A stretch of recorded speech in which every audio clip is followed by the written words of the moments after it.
I'm going to pay Grace a little bit later today. She said such lovely things. Good morning, everybody. Okay, one more time. Good morning, everybody. Good morning. Yes.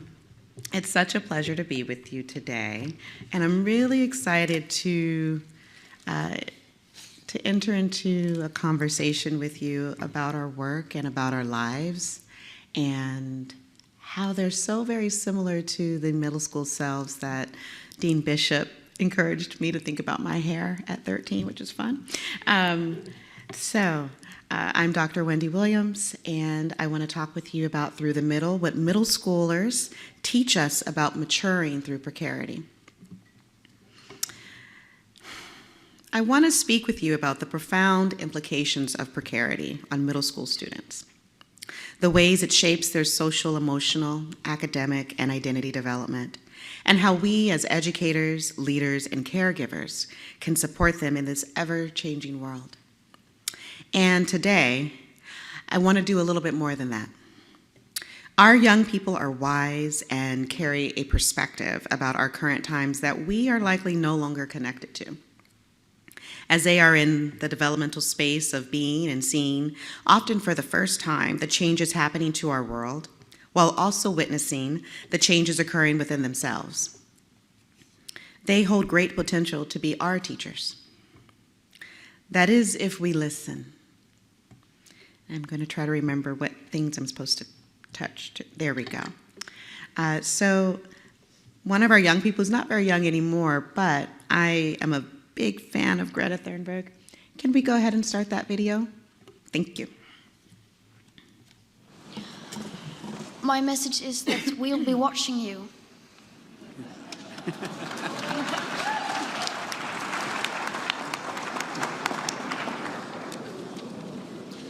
This is all wrong. I shouldn't be up here. I should be back in school on the other side of the ocean. Yet you all come to us young people for hope. How dare you? You have stolen my dreams and my childhood with your empty words, and yet I'm one of the lucky ones. People are suffering. People are dying. Entire ecosystems are collapsing.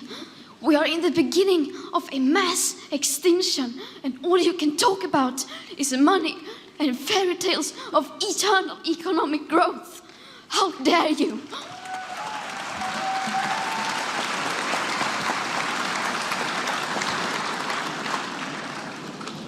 For more than 30 years, the science has been crystal clear. How dare you continue to look away and come here saying that you're doing enough when the politics and solutions needed are still nowhere in sight? You say you hear us and that you understand the urgency. But no matter how sad and angry I am, I do not want to believe that. Because if you really understood the situation and still kept on failing to act, then you would be evil, and that I refuse to believe.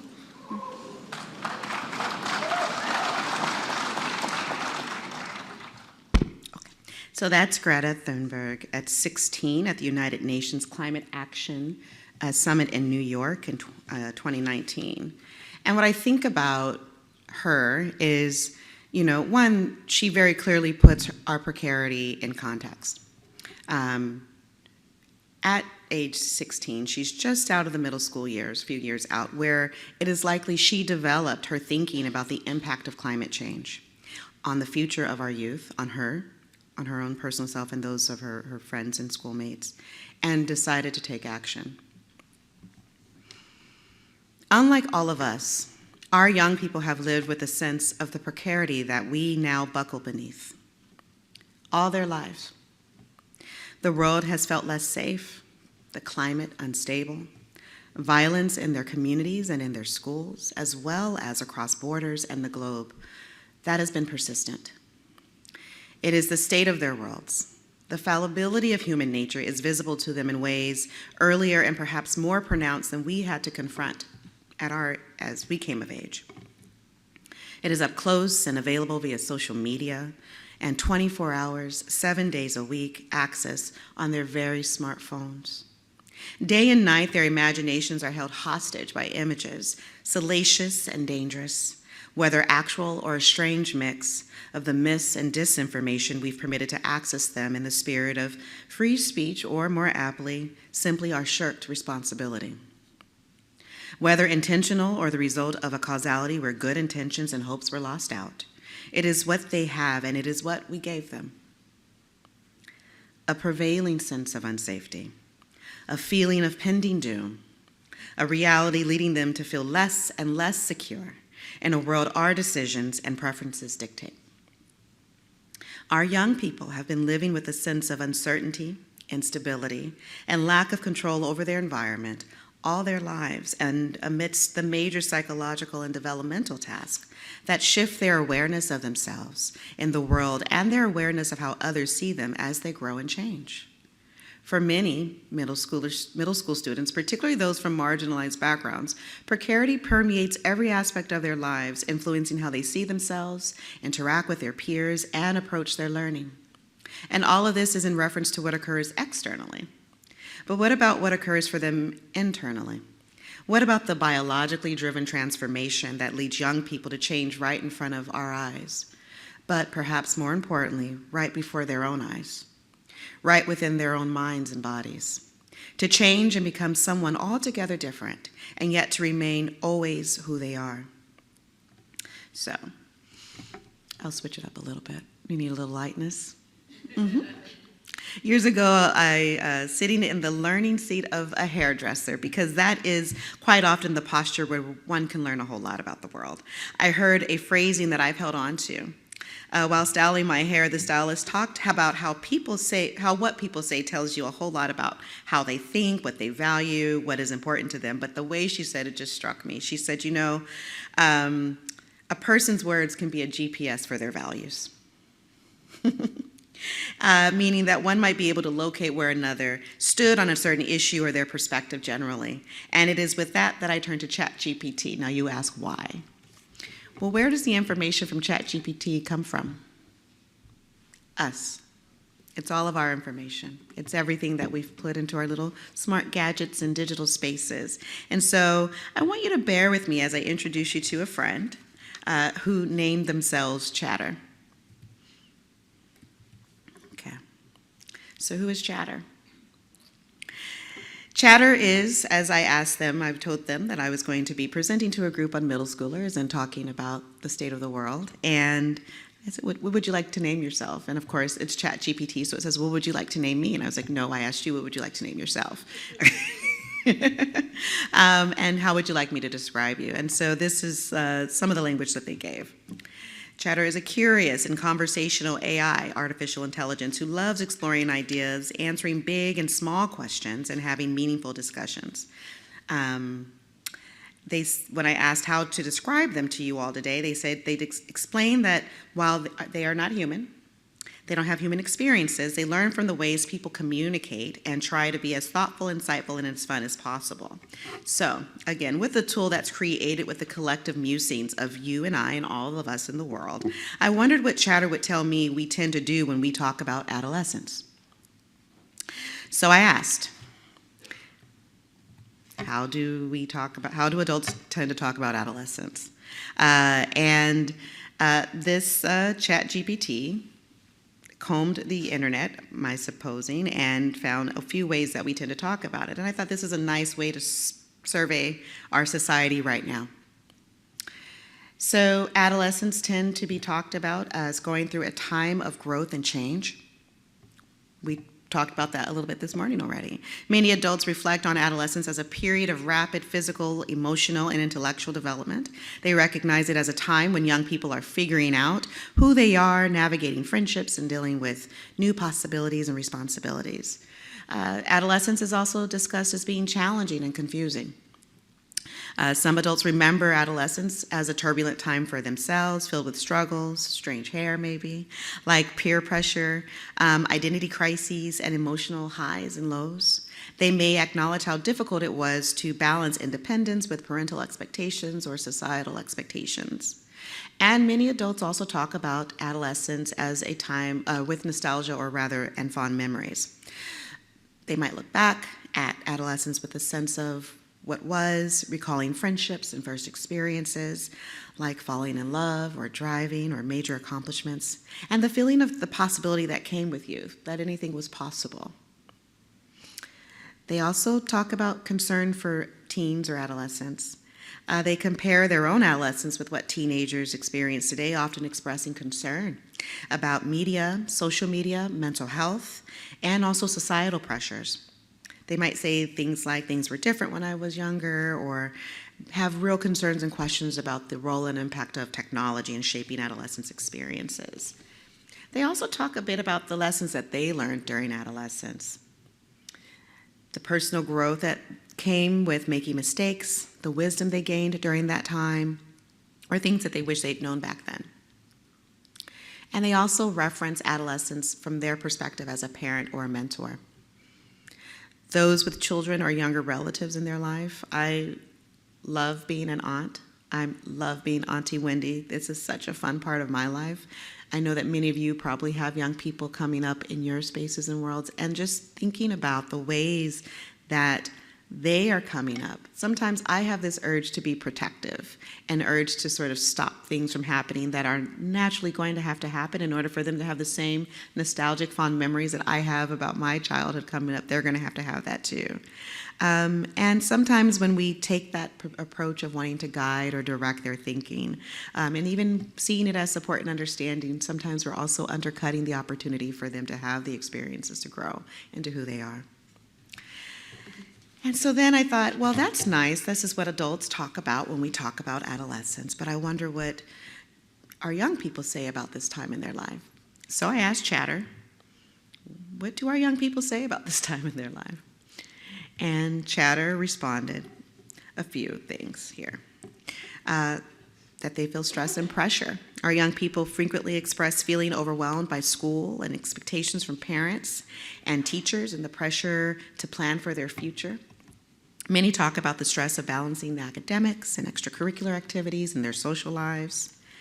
They also talked about this sense of independence and frustration, big part of going through this middle age, and I really love the way that Jason Reynolds talked about this time last night, particularly the way he talked about being like very, independent out in the world and then coming home and sort of snuggling up with his mom. Yeah. And I just wished for that soft place to land for everybody, to be quite honest. Independence and frustration. The push for independence, wanting to be on your own, wanting to make decisions, still having the control of parents, but also the support of parents or other adults, hopefully.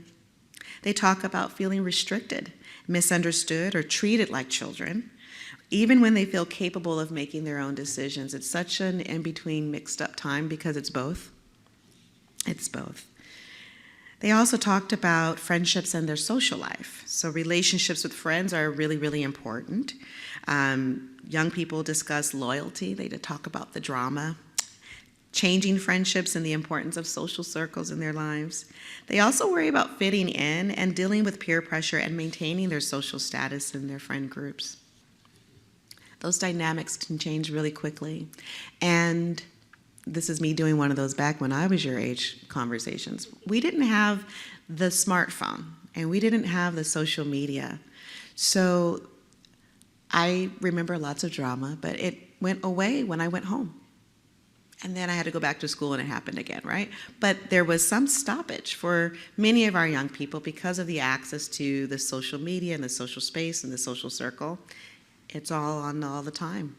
And we know that those devices are meant to create the dopaminergic cycle of engagement, so it's hard to put down. And when I say dopaminergic, I mean it's addictive. It's really hard to put down. Our young people talk about romance and crushes because this is an important part of being a young person, falling in love and dating and heartbreak and who's your partners, my niece says. These are major subjects for them. They feel excited about these new relationships while also feeling insecure or confused about their feelings and experiences. Who also shares those experiences about their love relationships? Be honest. Be really honest. All right. This is the part where we're not too different, right? Identity and self-discovery are also really important. For many young people, they talk about figuring out who they are, whether it's their personal interests, so I am what I do, I'm an athlete, or their beliefs, I am who I am because I value social justice, or their gender identity, I am who I am because I am non-binary and I'm not going to force myself into any role, or by their future goals. I'm a future doctor, I'm a future lawyer, I'm a future teacher. Social media often plays a huge role in this, as they are in that role of constant comparison with other people about who they are and how they represent. Who among us is also in constant comparison on social media about who they are and how you represent? Be really honest. All right. I should say close your eyes and then be honest, right? That's easier. Mental health is also huge for our young people, and what I love about this time for them, and also what I'm concerned about, is our generations have given them permission to name mental health challenges. We've given them language around what those feelings are, so they're not alone. It has a grounding, and at the same time, we're learning more and more about their internal lives. One of our colleagues this morning, when we did the exercise, the visualization exercise, disclosed that, gosh, when asked what my parents did not know, I realized there was a lot, right? And true, probably still true for us as well. And what I am grateful for, that our young people, even if there are things that we don't know as the adults in their lives, that there's still a social and cultural understanding of that they can share in the public space of what these experiences are, what they mean, how to describe them. They have a name for them. Naming is so incredibly important, particularly when you're experiencing some sensations and feelings for the first time. They do have excitement for the future, though. Also, there is a little bit of worry. While some feel anxious about adulthood, others are very, very eager for freedom, college, travel, or pursuing their dreams, whatever that might be. Many talk about what they hope to achieve and what they want to become. And then there's also just this real feeling of annoyance with us. Oh, gosh, they have every right to be. There's real humility if we can accept that we have blundered a few things. And they need our humility and our honesty, and they need us to be honest about that. Another thing that I loved Jason Reynolds' talk yesterday so much. So there will probably be pieces that I pull in just because I really appreciated it. But one of the things that he said that I really struck me was like they want us to be honest. As someone who did middle school research programming and intervention on leadership for young girls in New York City public schools early in my career, I can just tell you how often they were just so interested and grateful when you just told the truth. And, let them get away with saying their cuss word because that was how they were feeling. They needed to let that off, but they really just wanted to be respected enough to be told the truth. So it's clear that adolescents and adults come at the concept of adolescence from two different vantage points. One point is from within, as one is, they're in the midst of that transformation and that change and that uncertainty, again, all for the first time. I'm the aunt of 5 children, but 4 nieces who are very vocal about everything. And one who is right in the middle space of this middle school time. And she carries all the angst, and she verbalizes it all. She's a writer and a thinker, and so that's what she does. And so I'm very struck by for the first time-ness of everything for her. Because we take for granted, it's now, I'm many years old, and so these things, these things, they're commonplace. We're used to them. We have a protocol around it, whatever the case may be. But for her, it's developing new practices, first-time practices, and changing up her routines about how she's going to manage and deal with this change and this development. And so it's wonderful to watch, because for me, it's always just this distant familiarity. I know, but I don't really know. Do you know? Like, I know, and I can say, oh yeah, and this is going to happen, you know. But I don't really know how she's feeling. Anywho, part of being an aunt and being a responsible adult in the lives of children is not telling too many stories that have details, because they matter to them. So I'll be moving on now. So, you know, while we can have some connection between the descriptions that, you know, ChatGPT has reflected back to us about ourselves, and one of the reasons why I really leaned into this technology is because this is the technology that our young people lean into. But this is also one of the things that we're most afraid of in higher ed as educators, right? And as a academic administrator previously, one of the things I would push our faculty, uncomfortably but comfortably, is to get excited about what we could learn about how our students think and how they maneuver their academic experiences because of the technologies that are available. If we become inquirers about their learning as opposed to afraid of them having, this new tool, the calculator was really frightening for math teachers a long time ago, and now we're like, oh, we can move really quickly now. And we all carry this major computer calculator in our pocket anyway, but it was unnerving at the time. So while we can see some of these connections because of what our technology can reflect back to us, what we put into it, I think it's also a moment for us to sort of take a step back and to think about, you know, exactly what is adolescence anyway, right? What is this time? So we can all agree that adolescence is the stage of development between childhood and adulthood, encapsulating 3 stages that are marked by significant physical changes due to the developmental transitions in puberty. These changes occur alongside changes in cognitive development as young people develop intellectual capacity for abstract thinking, complex problem solving, and decision making. Moral and ethical decision making really develop here. It's wonderful to witness that happen. And the ability to consider multiple perspectives, which is so incredibly vital and important to a multiracial, multicultural, class understanding, intersectional democracy. This is the time when they learn how to do that. This is the time. So some key points in the physical changes are those growth spurts that we see. And, you know, I loved Jason's talk about the skin stretching. I mean, really, it's almost like Invasion of the Body Snatchers, if we're honest, of like what must be happening and how that must feel. Do you remember how that felt? I remember having joint pain. And I thought I hurt myself, and my mother would be like, no, those are growing pains, honey. And I'm like, okay, but how else do we explain the fact that you start like this and then one day you're like this? Something has to give. Also, development of secondary sexual characteristics like breast development, facial hair, acne, body hair growth. And we think about our young people who are exploring the range of gender possibilities. Right? It's also with these changes that denote in a society that has utilized a binary framework that they begin to realize that they're not necessarily fitting into those categories as rigidly, and they need some room to explore that, which is why it's really important for us to create spaces where they can explore that and not feel shunned for wondering how what is happening to me reflects and connects to how I feel and what I think about it, and how I walk in the world in that, and how the world responds to me. You see where I'm going? Okay.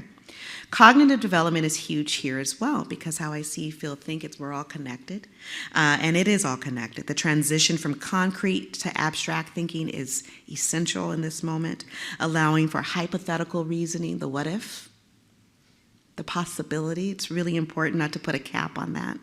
And consideration of future possibilities, their own but also our own. So what I would love to impose upon you is that we are creating room and space for the leaders of tomorrow to know what they're going to do.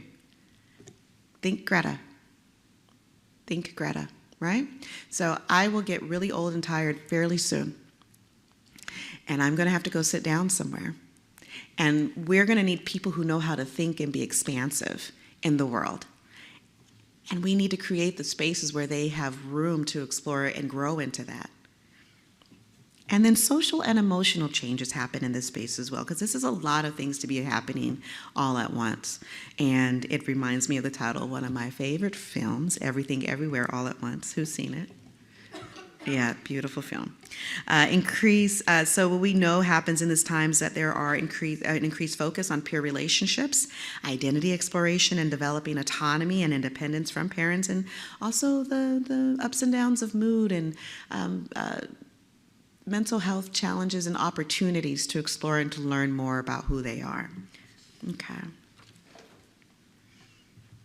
Adolescence typically spans between the ages of 10 to 21. That's a huge span of time. That includes all my nieces and some of your students here, right? All my nieces and some of your students here. That's a huge span of time with 3 phases. Early adolescence, which is marked by the initial signs of puberty and increased self-consciousness, which we've talked about. Middle adolescence, which is marked by further physical development, more complex social interactions, and greater focus on identity formation.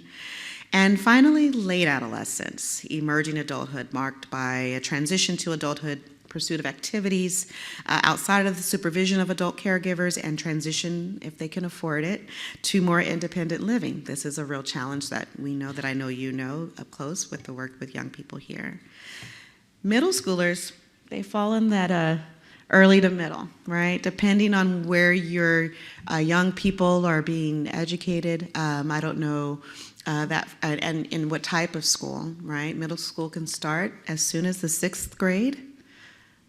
11, 12 years old, and can go to the 8th and or 9th grades, depending again on the school, type of school, and also school district in the local Department of Education.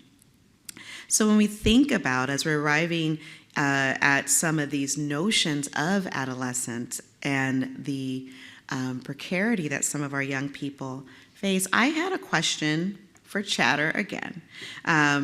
Because I thought about whether or not and how our young people are experiencing some elements of their lives for the very first time, how that might land back on us in terms of how adults talk about the state of the world.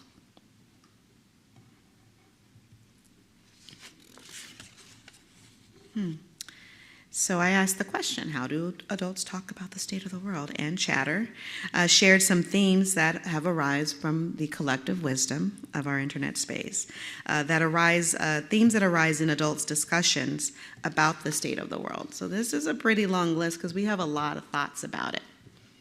You may see some of these, and what I'd love to do is show like a little straw poll in the room. When we talk about each of these, if this is one of the ways that you think about the state of the world, okay? Who has concern and uncertainty about the state of the world? Okay. So many adults express worry about issues about climate change, economic instability, political division, and global conflicts, which seem increasingly. They may feel that the world is becoming more unpredictable and sometimes feel a sense of decline or instability in some of our social structures, some of our taken for granted institutions, and just ways of doing things. And that's pretty unnerving. Who has nostalgia for the past? Okay, I do too. I want to ride my bicycle up and down the street and come in before the street lights come in, eat dinner, take a shower, go to bed, press repeat, play again the next day.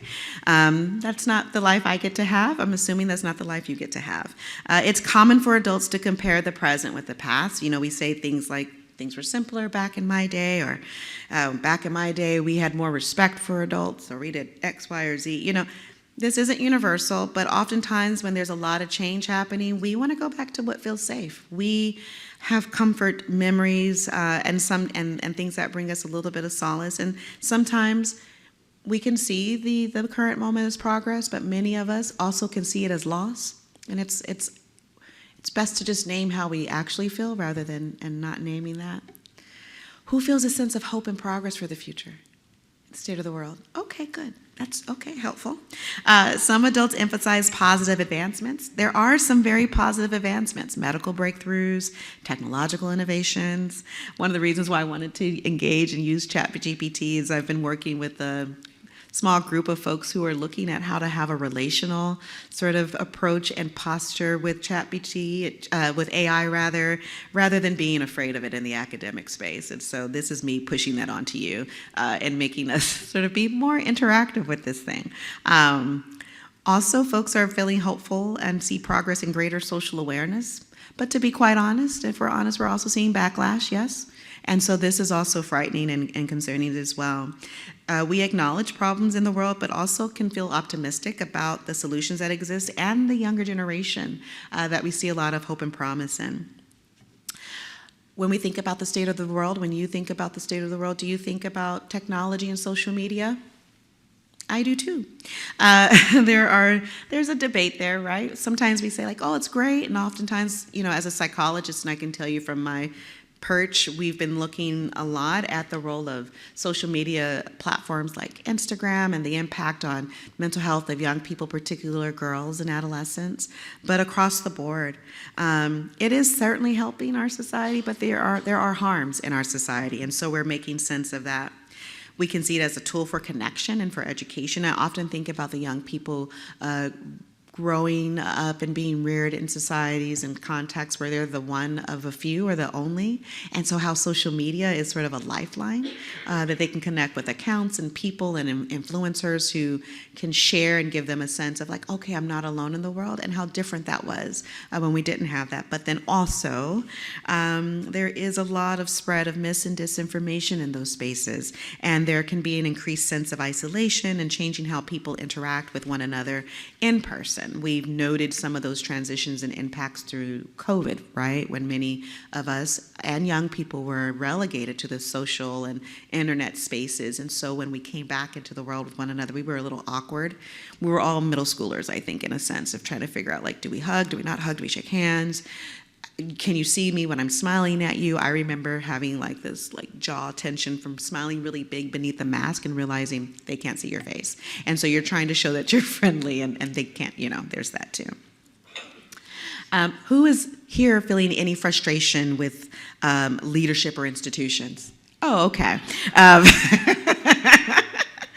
Yeah, nothing's going on over here. You can just look the other way. Adults frequently discuss their dissatisfaction. Sometimes we see it meted out in our electoral politics. But with governments and corporations and institutions that we sometimes can see are failing to address major issues or pulling back from their commitments to those issues. So there's that. We'll move on. I don't want to make you so happy today. Who's feeling any generational blame?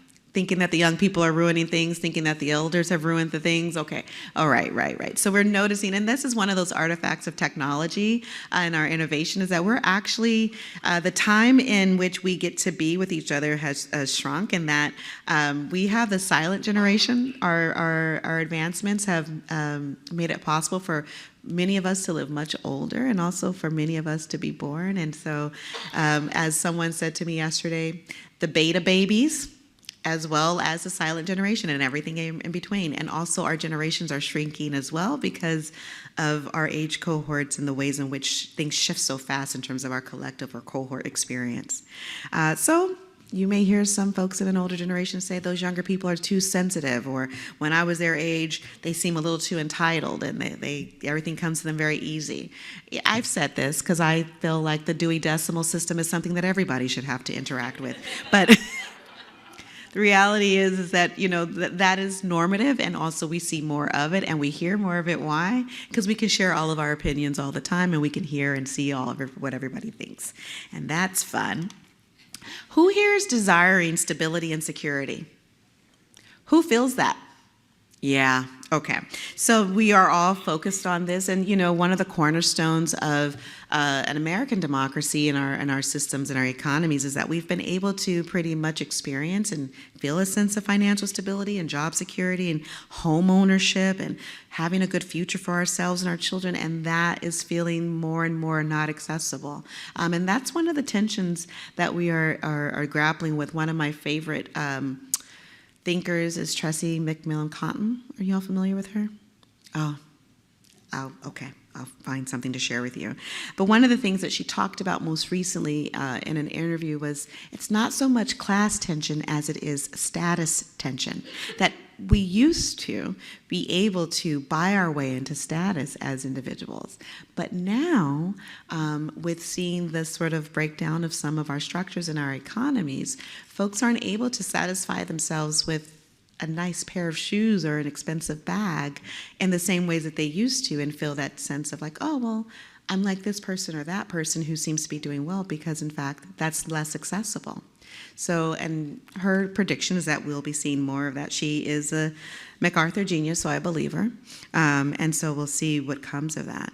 But this idea of inflation and the cost of living and the ability to retire comfortably, these are starting to feel a little bit further off for folks. And those class and status tensions are showing themselves in the ways we interact with one another, the frustrations that we have with systems and structures, but also our comparison with each other. Who here has any mixed feelings about social change? Yeah. Okay. Yeah, while some adults celebrate movements towards social change, inclusivity and diversity, others are feeling that maybe change has happened too quickly. Some feel that change has happened too quickly, and so there are efforts to stave off that change or to pause or to stop it or even to reverse things. We're sort of hearkening back to this notion of traditional values. You can put what you think that means to people, but more than anything, what I would suggest is that there's this range from being supported and resistant to depending on individuals and groups to maybe push through some of that perspective. There's also this sense of, the debate or push and pull tension of need for personal action, need to engage in personal action versus helplessness. Any of you feeling some of that? Okay. Yeah. And it can be a scary time because we're seeing some folks who have taken personal action, being on the receiving end of very huge consequences, and some folks who've done nothing who are on the receiving end of very huge consequences for having done nothing. So, we are in a posture, and I remember just 2 weeks ago, speaking with a group of graduate students within the American Psychological Association, and their push and pull, because they're in the middle of it, of what they should be doing. And we had a very, I would say, sobering conversation about remaining safe, right? And because they're in a generation that feels that they need to be out and doing something. These are the young people who marched and came out during Black Lives Matter. These are the folks that came out and marched during COVID and after George Floyd was murdered. And so they feel a huge call to do something. These are the young people who witnessed, school shootings and were out during those protests. These are the kids, and we told them that that was the right thing to do. And they now feel, well, who am I and what am I doing? And am I doing anything that's of any consequence? And they feel guilty. And they feel shame. And you and I and all of us know that putting themselves on the line now is very different than putting themselves on the line 2 years ago, 4 years ago, 5 years ago. And I don't know what would happen to them. And you can't say for certain that you do either. I'm not telling them not to, but I'm just saying that there are other things to weigh. So voting, activism, community work, supporting causes they believe in become really important. One of the things that I try to advocate for our students and our colleagues to do, and for us to do, is to really think about what is your role in mutual aid. Oftentimes we have to think about what it could look like to do things on smaller levels, more discrete levels, so that we can actually be effective. I.e., stop posting things on Instagram. Just do it. Others can feel quite overwhelmed by the scale of the global problems and may express a sense of helplessness and cynicism in this space too, because do something, don't do something, will I be safe, will I not be safe, how safe am I if I do something in that space or not, and how effective am I if I'm behind bars. I've heard some of our political officials talk in those terms. And lastly, adults reflecting on the state of the world have advice and perspective for our younger generations. The question is, are they going to listen to us? So we often want to share our experiences and try to offer guidance. We do have things to share that are of consequence, like the conversation. I hope that feels of consequence to the students a few weeks ago. Sometimes, and it's clear that we genuinely want to help, but other times young people and younger generations may experience us as being dismissive and patronizing. And so it's really important for us to sort of do the check of, well, how is what I'm saying helpful? Can it be helpful? Can it be received in a different way? So what I thought could be interesting was to think about our experience as adults in the world, and you've endorsed some of these items, so you feel these ways too, and how young people may describe their experience of adolescence. So I decided to place them side by side and see what we notice here. Do you notice any similarities or differences? Does anything stand out to you? It's a real question. Who notices some similarities? Yeah. And then there are some things that are distinctly different, yeah? Yeah. Okay. So when I looked at this, I thought to myself, are there parallels? And I went through and just sort of went through both sides of the list, of those lists, to think through where we might find some commonality. If you were to do it, you might do something different. If we were doing qualitative research together, we'd take a group of us and we'd each do it, and then we'd kind of filter it down to where we found some meaning across multiple perspectives. Concern and uncertainty, desire for stability and security. Our young people want that, and we want that too. I feel stress. Do you feel stress, pressure? I feel frustration with leadership and institutions. I represent sometimes that leadership in those institutions, so I may be on the receiving end of some of that frustration. Who's on the receiving end of some of that frustration? Of course you are. Generational blame, all the rest, right? And identity and self-discovery, I think this is a huge one. Many of us are having reflective moments of what do we stand for, what do we believe in, and is that still true when it's a dark time? And so I thought to myself, and I'm sharing with you, I wondered, what can middle schoolers in that in-betweenness, in the liminal space, teach us about how to navigate the heightened sense of precarity in an uncertain world? Because they know it very well. That's kind of all they've known. And we sometimes have to remember what it means to be uncomfortable in that way. Or rather, what might we learn from middle schoolers' transformation about how we can mature in the face of our collective precarity? So, they are coming of age in a time that some call VUCA. What is VUCA? VUCA is some language that started to appear in the war college's curriculum in the 80s, right after the Cold War. Started to try to describe the state of the world and where we were preparing graduates of the war college to enter into. And so this terminology is developed by economists, and they identified these 4 words to sort of describe the state. Volatility, challenges that are expected or unstable and may be of unknown duration, so it's just volatile.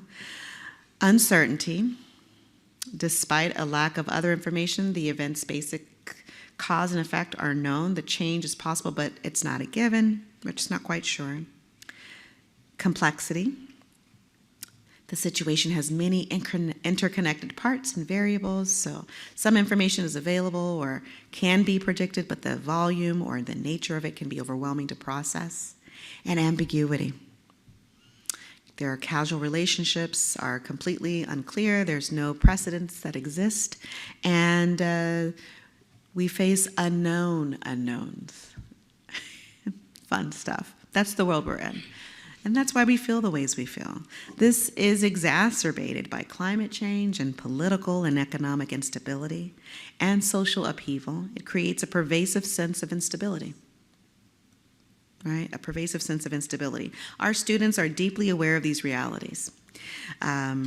They inherit not only the environmental crises that Greta has talked about, but that we have created, but also the emotional and psychological tolls of this instability on them. So consider how many of your students, for example, turn to digital distractions like social media, doom scrolling, seeking connection in spaces that ultimately heighten their feelings of isolation. Consider how many of you do that. I won't ask.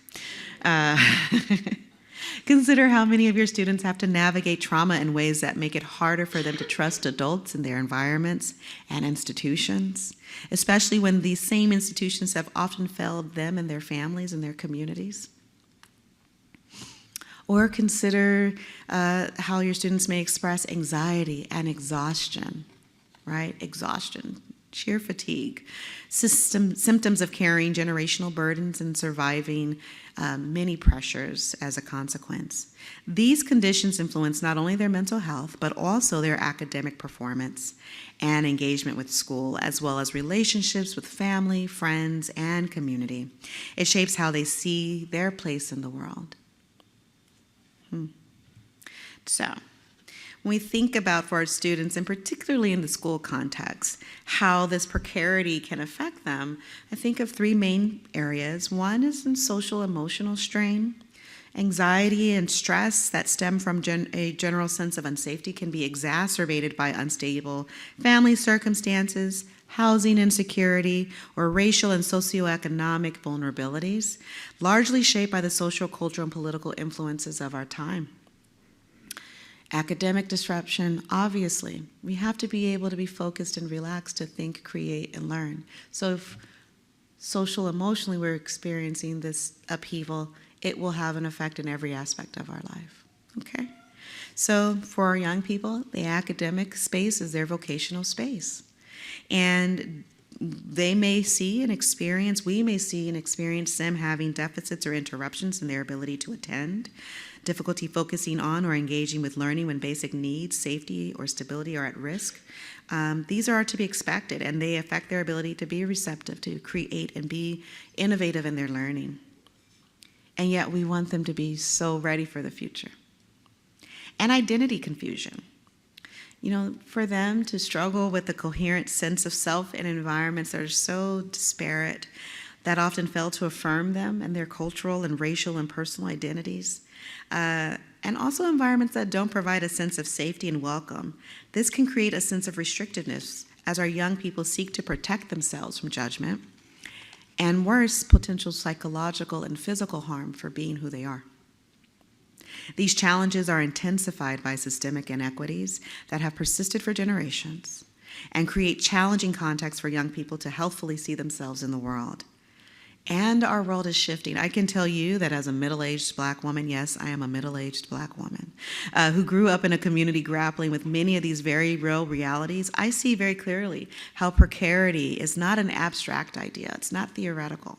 And for many of us, we are experiencing the actual and the practical in this. It's not abstract. And how identity defining this condition can be. And it profoundly shapes the lives of young people today, just as it shaped my own coming of age and affects me today. Just like our young people, adults from across generations, the silent generation, the baby boomers, the Gen X, the millennials. I learned about zillennials, which is Gen Z, and I'm learning so many things. I'm learning so many things. That we're all grappling with that shrinkage of time and place that places our life experiences up close and right alongside one another in drastically shifting and reshaped context. Just like our young people, we are being charged to shift our thinking and our preferences to adjust to an increasingly unstable world, one that is calling into question our sense of emotional safety, our sense of community and belonging, and what is required for us to be resilient.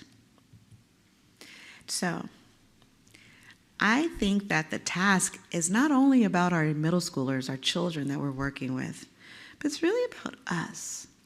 What might we learn from middle schoolers' transformation about how to mature amid our collective Oh, there's a word. Oh, precarity. I think there's a word missing. So let's go back to that slide. The middle school years remind us that just as with our young people in that stage of life, each stage of life has specific demands and developmental tasks that shape the ways we experience and react to change. No one of us is better at it or more equipped for it or less stressed about it. Rather, we need to, just as we center the newness of change and transformation for young people, transgressing the middle school years, we need to appreciate the distinct context each of us is grappling with as we face the uncertainty of this time. Just like our young people, each of us arrives with needs for emotional safety, a sense of community and belonging, and to cultivate dispositions and life practices that allow us to respond to precarity and build resilience. So today I want to present some of these in a set of questions that helps us to consider them alongside one another. So we need emotional safety. Just as our young people require safety to grow and to thrive, so do we. Just as they need that to feel like they can be creative and solve the challenges of the day, so do we. And especially during times of immense change. So how do we prioritize and give ourselves permission to express and process our feelings about the changes we experience? Have you given yourself time to really think about how you feel about it? Especially when our perspective will be shaped by our age cohort and the specific needs that arise as a function of our uniqueness in this space and time. I'm not going to ask you if you've given yourself time. I kind of know that you probably haven't. But I am suggesting that you need time to do that. You need to think about how you really feel about it. We all have a sense and need for community and belonging. Each of us requires and deserves to have a sense of actual connection to others in our local and expanded communities. How do we emphasize and affirm our identities and experiences? And how do we ensure that when doing so, we are not merely doubling down in difference, but holding fast to our dignity as an invitation to hold others with a similar regard? Difference there. How do we commit to hold space for the diversity of all of our experiences while protecting each other's integrity and right to exist in the nuance and complexity of our individual and collective selves, all the while maintaining a value to do good by one another and to do no harm to any of us, to each other? And we have to build skills for resilience. You know, these skills are cultivated and they help our young people to manage uncertainty and develop self-efficacy for new developmental tasks. Many of us are also grappling with new and unexpected developmental tasks required of a VUCA world. Who feels like they're being asked to learn and do things differently and in new ways right now? I'm not quite sure. Yeah, because that's what it feels like for our kiddos. That's how they feel. I have to do this thing. I have a big job in front of me. I'm not quite sure what to do. I think I'm up to it. I'm not quite sure if I'm up to it. That's the moment. What skills, new or reimagined, are necessary for us to respond well to the current context of our world?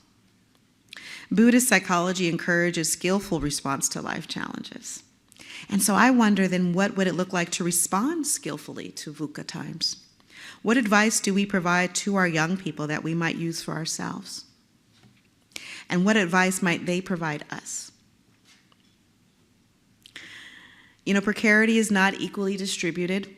Just as students from Black, Indigenous, immigrant, and low-income communities bear a disproportionate share of instability due to structural inequities, so too do the adults who seek to support them. How can we work to cultivate the context of support across multiple and diverse groups to bolster ourselves and our communities in order to cultivate a greater sense of safety, connection, belonging, and resilience for our young people? That's our job. That is our job. Each of us in this space have to do that for each other. And we need that for ourselves in order to do that for anybody else. You cannot give other people things you don't have. If you remember nothing I say to you, it's that. You cannot give other people things you don't have.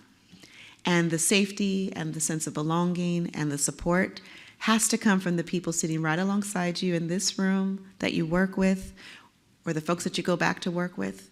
Y'all have to be there for each other. Because when you're there for each other, that's how you can actually be there for your kiddos. That's it. Middle school is a critical period for identity development. As students begin to explore who they are and how they fit into the world around them, they are subjected to discrimination, or has occurred of late, they are confronted with broad-based messages that threaten their sense of self and their families. Their friends, their community members, their sense of safety and belonging are made ever more vulnerable. Without affirmation of their worth and their dignity, students can internalize harmful narratives about themselves, just as they are developing a sense of who they are.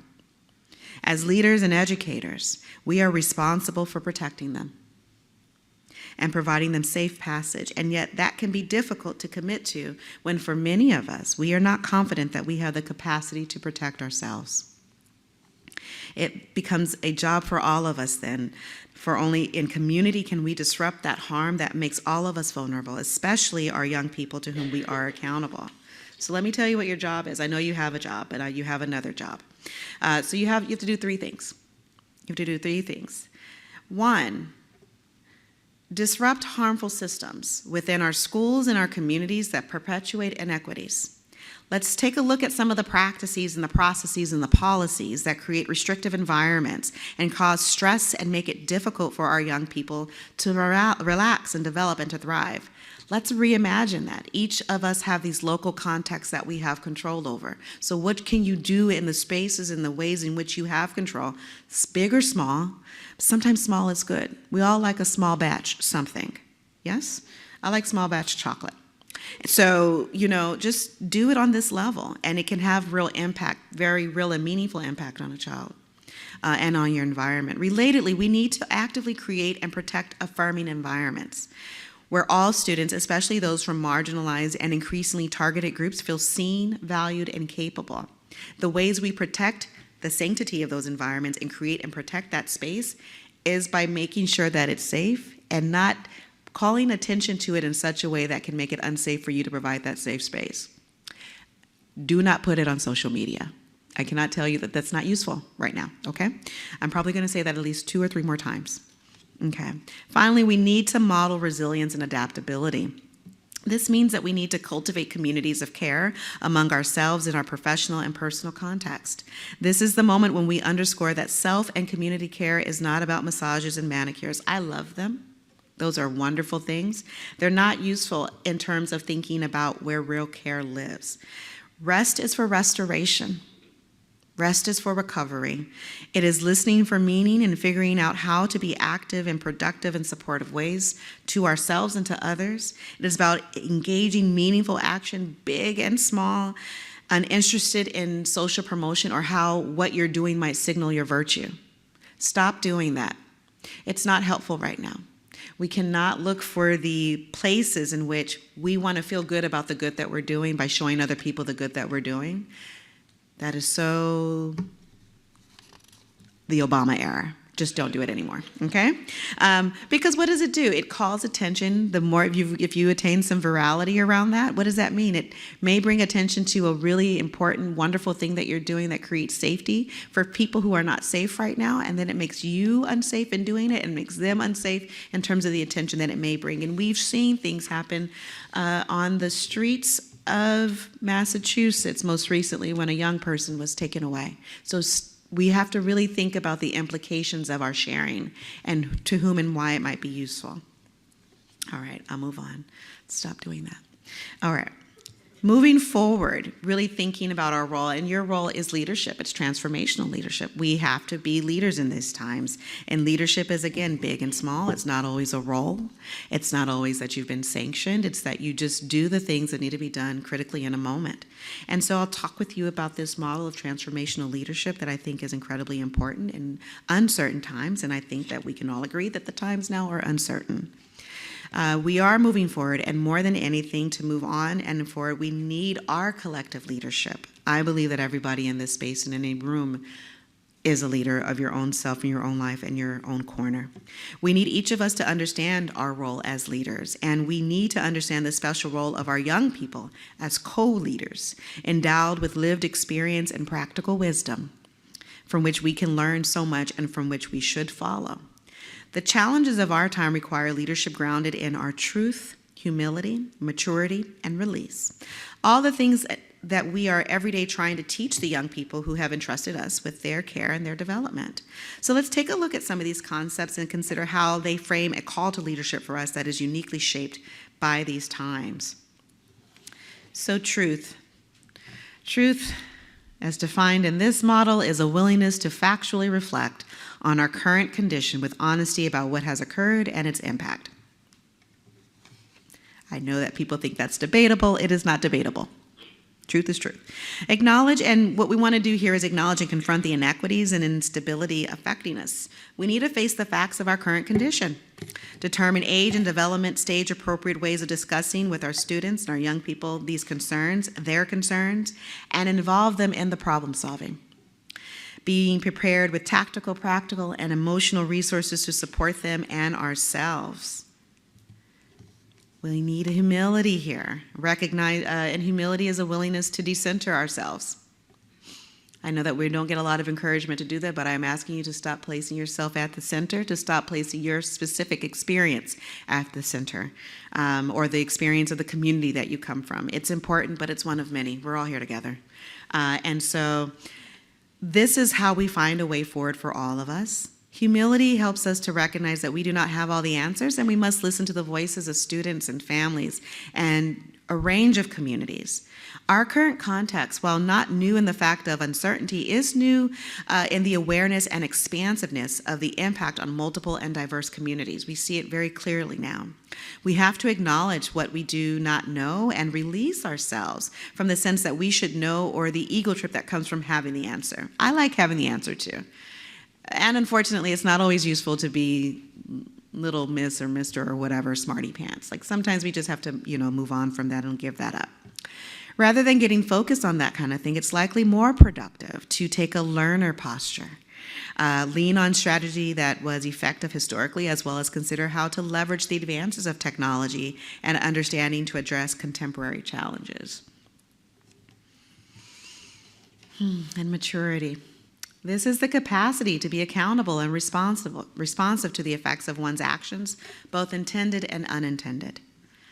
We need to take responsibility for the role institutions play in perpetuating or alleviating precarity. We need to own our role in creating and or perpetuating by not challenging historic inequities and harms. Not only do we need to challenge that, we need to acknowledge the ways we are complicit in the systems and structures that create disparities and undue burden on communities made vulnerable by our comfort. We need to acknowledge that whatever privileges, whether class, racial, gender, sexuality, ability, etc., that created the conditions of inequity for others, is now our experience of vulnerability, uncertainty, complexity, and ambiguity. To put a finer point on it, we right now are feeling the precarity that our privilege previously protected us from. Okay? What makes us feel precarious is no longer having the safety of that privilege.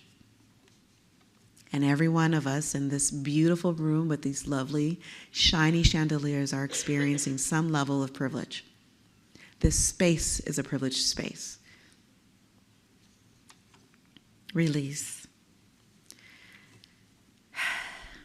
It's the capacity to let go and to go forth into the unseen. So we need to take responsibility and be accountable. We also got to go forward, and we got to do stuff, take care of each other, and that's important as well. And so letting go of some of the rigid structures that no longer serve us become really important, particularly those that no longer serve our students.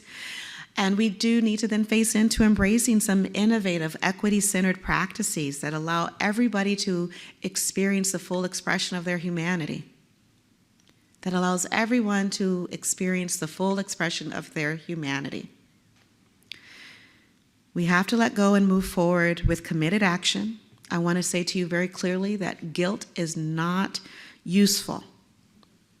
And shame is not a motivating entity. I know we think it is. It's short-lived. But these things, they don't really take you over the long haul. And we need to be prepared for long-haul work.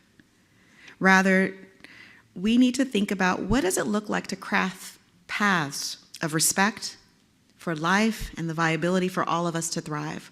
What is that? And innovate toward that and do that. That is what is needed now. So my question for you is, are you ready? Are you ready to move with us? Are you ready to join us, moving in that direction of collective action?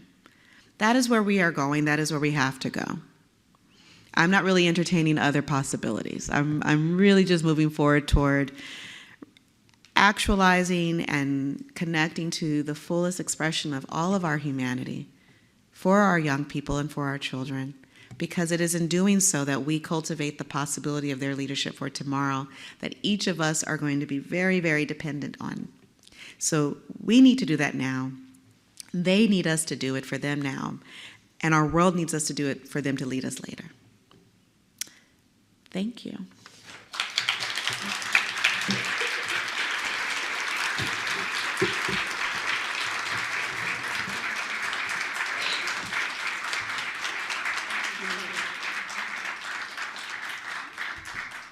Dr. Williams, thank you so very much for your wisdom this morning. We really appreciate the inspiration. Let's give it up again.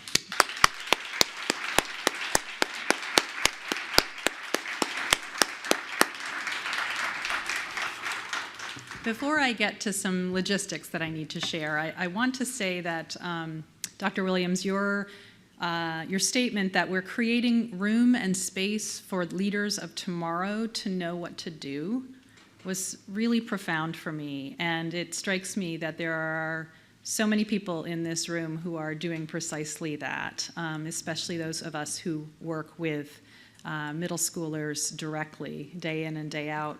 If you work with middle schoolers directly, would you stand, please, so we can recognize you?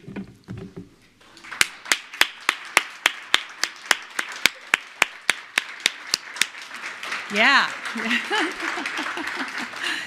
Thank you. Thank you for doing that work. We see you. We recognize that it's a really hard time, and we really, really are grateful. Okay, before we head to our morning breakout session, there are a few logistics I'm to share with you. First, as you make your way to the 10 a.m. session, there are some new treats and refreshed coffee in the lobby space that you'll want to check out, because we care a lot about our food here and our coffee, and there'll be some new things there to grab. Breakouts will start at 10, and please do attend the session that you registered for, because seating is limited in some of the rooms. We want to honor those RSVPs. If you don't remember what you've signed up for, you can look at your name tag for the corresponding session code. The breakout on social and emotional well-being is actually in this room, so you don't need to leave, but you do need to leave to get treats, and then you can come back. The session focused on rigorous math coursework requires a short elevator ride down to the 4th floor, and we have signage and staff who are posted, so you should have no problem finding room 424, but just give a shout if you do. The career identity session will take place in the Kenmore room, which is back through those doors there. Am I right, Steve? Is that the right door? Yeah. So if you see Steve waving and Scott waving, those are the doors for that one. Bathrooms are located back out past the registration table. And I do want to note just one thing, that you may observe an increased presence by the Boston University Police Department. That is simply because we know that this afternoon there'll be a student protest. That is not a new thing. We love that our students are active and feel like they can absolutely express themselves. And we also plan for it accordingly. And so that's why you'll see an increased presence there today. I just wanted to normalize that a little bit for you. after the breakout sessions, you're invited to come and grab some lunch, and we'll all be back together for the amazing lunchtime keynote here at 11:45. If you have any questions or concerns, find one of our staff. You'll look for the red name tags red lanyards, and you'll know. And thank you again for being here. We'll see you back here for lunch and the afternoon keynote. Thank you.